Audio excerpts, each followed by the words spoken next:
60 രൂപയുടെ പച്ചക്കറി കിറ്റ് മേടിക്കുമ്പോൾ കിട്ടിയ പയറാണ്. അപ്പോൾ അത് ഒറ്റയ്ക്ക് വെക്കാൻ എന്തായാലും തികയില്ല. അപ്പോൾ ഓണത്തിന് മേടിച്ചതിൽ കുറച്ച് പച്ചക്കായ ഇരിക്കണ്ടായിരുന്നു ഫ്രിഡ്ജിൽ. കുറച്ച് കളറൊക്കെ ഒന്ന് മാറിയിട്ടുണ്ടായിരുന്നു. അപ്പോൾ അത് മുറിച്ച് നോക്കുമ്പോൾ മധുരമൊന്നും വെച്ചിട്ടില്ല കേട്ടോ. അപ്പോൾ ഇനി 2 കായും പിന്നെ പയറും കൂടിയിട്ട് ഉപ്പേരി വെക്കാൻ വേണ്ടിയിട്ടാണ്. അപ്പോൾ കുക്കറിലാണ് വെക്കണത്. കുക്കറിൽ ഒരൊറ്റ വിസിലടിച്ചാൽ സാധനം വെന്ത് വരുമല്ലോ.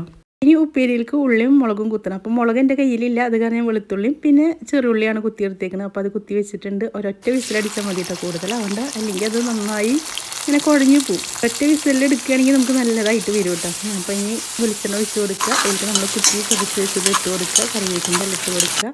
അപ്പോൾ അത് മുരിഞ്ഞ് വന്നിട്ടുണ്ട്. ഇനി ആവശ്യത്തിലുള്ള മുളക് പൊടിയും കൂടിയാണ് ഞാൻ ഇട്ട് കൊടുക്കുന്നത്. ഉണക്കമുളക് ഉണ്ടെങ്കിൽ അത് നിങ്ങൾ ഇട്ട് കൊടുത്തോളൂ കേട്ടോ. ഇപ്പോൾ നമ്മൾ വേവിച്ച് വെച്ച പയറും കായും കൂടി ഇട്ട് കൊടുക്കുക. കണ്ടില്ലേ, പയർ വെന്ത് ഉടഞ്ഞ് പോയിട്ടുമില്ല, നമുക്ക് ഉപ്പേരിക്ക് കറക്റ്റായിട്ട് വെന്ത് വന്നിട്ടുമുണ്ട്. അപ്പോൾ എനിക്കിങ്ങനെ കുക്കറിൽ വെക്കാനാണ് കേട്ടോ ഇഷ്ടം. ഞാൻ പയർ എപ്പോൾ അടുപ്പത്ത് വെച്ച് പോയാലും മറന്നു പോകും. പിന്നെ അത് ഇങ്ങനെ കരിഞ്ഞ് പിടിച്ചതിൻ്റെ ശേഷം മണം വരുമ്പോഴാവും പോയി നോക്കുക.